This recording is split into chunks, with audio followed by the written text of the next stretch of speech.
लेखक जब शेखर विहार में रुकते हैं तब वहाँ पर देखते हैं कि एक मंदिर में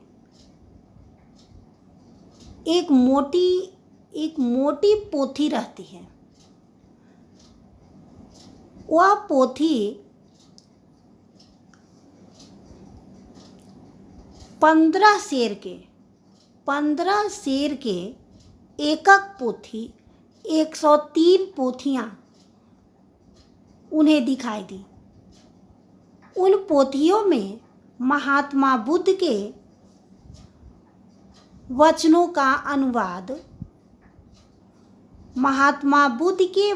का अनुवाद जिसे कंजूर कहा जाता है और बहुत सारे मंत्र लिखे थे। लेखक उस मंदिर में बैठ जाते हैं और वहीं पर उस पुस्तक का अध्ययन करने लगते हैं। बहुत मोटी मोटी किताबें थी और हस्तलिखित 103 पोथियाँ यानी हाथ से लिखी हुई 103 पोथियाँ पढ़ने में भी काफ़ी वक्त लगता और लेखक पढ़ना भी चाहते थे। इसलिए जब उनके मित्र सुमति आगे बढ़ने के लिए कहते हैं तब वे मना कर देते हैं। वे बोलते हैं कि आप जाओ, अपने यजमान से मिल लो, मैं यहीं रुकता हूँ और इन पुस्तकों का अध्ययन करता हूँ। लेखक के मित्र जो सुमति थे उनके बहुत सारे यजमान बने हुए थे। वे अपने यजमानों को गंडे बांटते थे। वे क्या करते थे कि बोधगया से, बिहार के बोधगया जहाँ पर महात्मा बुद्ध का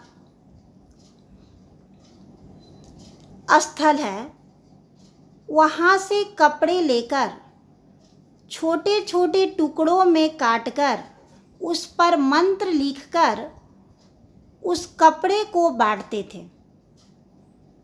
उसी को गंडा कहा जाता था। अपने यजमानों को गंडे बांटने के लिए सुमति आगे चले जाते हैं और लेखक वहीं बैठकर उन पुस्तकों का अध्ययन करते हैं। उन पुस्तकों का अध्ययन करते समय बहुत सारी चीज़ें उन्हें मिली और महात्मा बुद्ध के मंत्रों को ग्रहण किया। परंतु दूसरे ही दिन सुमति आ जाते हैं और आगे बढ़ने के लिए कहते हैं। लेखक का मन नहीं होता है, परंतु सुमति के कहने से उन्हें आगे बढ़ना पड़ता है और वे वहाँ के बौद्ध भिक्षु नमसे से आज्ञा लेकर आगे बढ़ जाते हैं।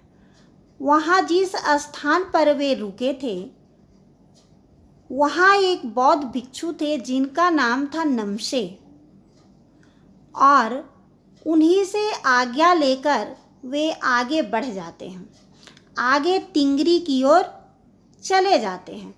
इस तरह लेखक पोंगला, डांडा आदि जगहों को पार करते हुए लंकोर से आगे बढ़ते हुए तिंगरी की ओर चले जाते हैं। इस यात्रा के क्रम में उन्होंने बहुत सारे चीज़ों का अनुभव किया, जैसे तिब्बत की सामाजिक स्थिति, तिब्बत की आर्थिक स्थिति और तिब्बत की प्रशासनिक स्थिति। लेखक राहुल जी का शौक घूमने से था। अपने शौक को पूरा करने के लिए वे देश विदेश सभी जगहों का भ्रमण करते थे और सारे जगहों के अनुभवों को लेकर रचना करते थे, एक कहानी के रूप में, यात्रा वृतांत के रूप में। हालांकि उनका यात्रा वृतांत एक कहानी जैसा ही रहता था। लेखक वहाँ देखते हैं कि तिब्बत की जो सामाजिक स्थिति रहती है वह अच्छी रहती है। वहाँ जाति पाति जैसा कोई भेदभाव नहीं है। लोग पर्दा भी नहीं करते हैं। वहाँ की स्त्रियां जो है वह पर्दा भी नहीं करती है और अतिथि आने पर उनकी सत्कार भी अच्छे से करती है। प्रशासनिक व्यवस्था के बारे में उन्होंने कहा कि वहाँ की प्रशासनिक व्यवस्था बिल्कुल ही खराब थी। लोग लाठी की जगह पिस्तौल लेकर घूमते थे।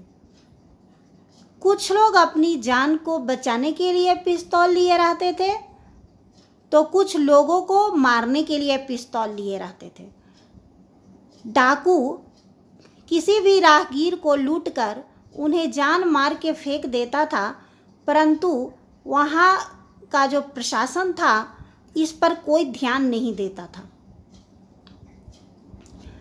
इस तरह लेखक ने वहाँ की जो प्रशासनिक व्यवस्था को देखा, उन्हें बहुत बुरा लगा और उसके बाद वहाँ की आर्थिक स्थिति तो और भी खराब थी। किसान के खेत का मालिक बौद्ध भिक्षु होता था और वो जो बांट करके जागीरदारों को देता था उसी में उन्हें संतोष करना पड़ता था। ये चीज़ उन्हें बहुत बुरा लगा। एक तो खेती करना भी वहाँ बहुत मुश्किल था। बहुत सारे पठारी पहाड़ी इलाके थे, बस कुछ मैदानी इलाकों में ही खेती होती थी और उसमें भी इतना मुश्किल।